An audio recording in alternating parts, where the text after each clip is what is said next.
The Blue Room, and I have been thinking about you all this week and wondering how you're doing.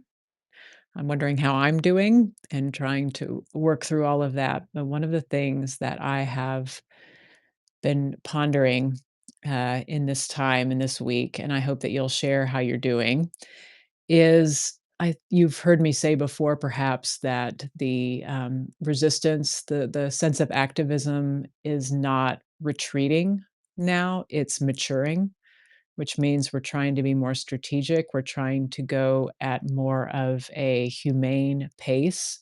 I don't know if you all were part of the flurry of things 8 years ago. This feels very different. It feels different in the sense of response. We don't have this huge women's march. I know there were some that took place, but it just is different now. People are going at a different pace. I was talking to some friends who've been very involved in activism for many years in a variety of arenas, and many of them they're not taking a break, but they're taking a step back. They're being more strategic. They're being more focused. And I was talking to one of them in particular, and she said she expressed such sadness that this is where she was. She said, "I just can't do what I used to do." And for her, it felt like she was giving up. It felt like she was just giving in. And she's not. She's still active in a lot of ways. She's just not doing as much and at the same kind of breakneck pace that she was before. And what I realized is that when we are used to living that way, when we are used to the grind, when we are used to even in our paid work, let alone our work on behalf of the world, when we take a step back from that, when we prioritize our sleep, when we prioritize our relationships, when we prioritize self-care, it feels like we're capitulating. It feels like we're giving up and we're giving in. And I want to suggest, and I'm speaking to you as a pastor now, as a spiritual leader, not just one who is in this fight with you, is that that's not capitulation. That's operating on a deeper cellular level. That the work that we do within the confines of our own human limitations is a different way of being, and I'm wondering, maybe I'm a closet optimist because 'cause I've never felt myself to be a particularly optimistic person, even though I try to be a hopeful person, and I wrote a book about hope, that operating at that frequency, a humane frequency, a frequency that says, "I'm not going to give up on what brings me joy.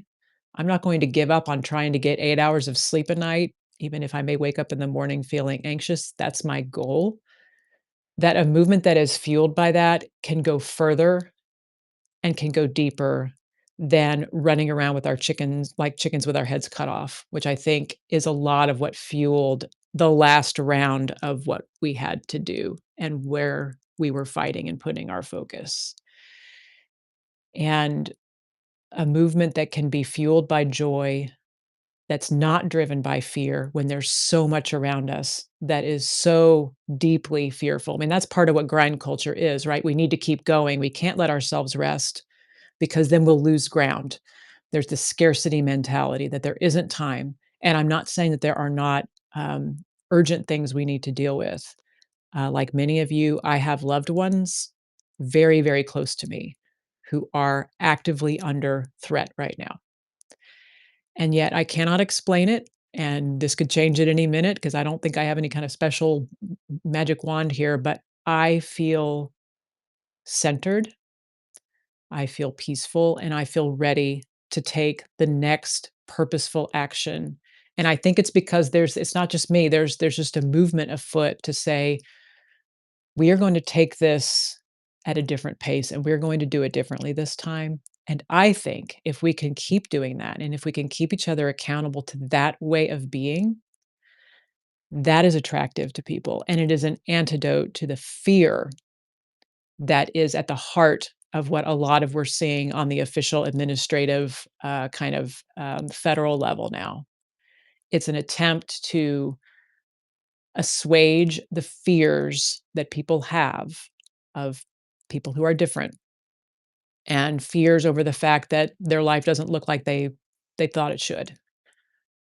And that's a whole nother topic that we can get into at some time. But I guess I want to say to you, if you are also wanting to lean into these humane ways of being with yourself, it's not giving up. It doesn't have to be giving up. Now, if you need to tap out for a while, that's fine.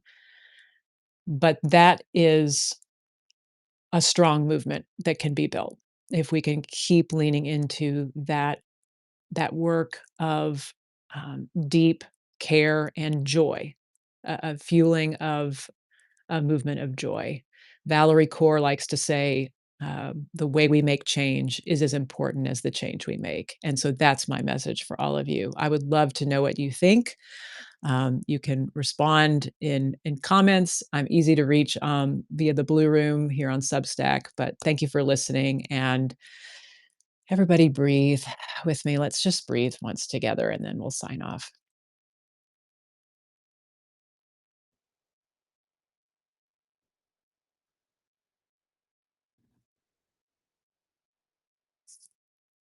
Blessings, everyone.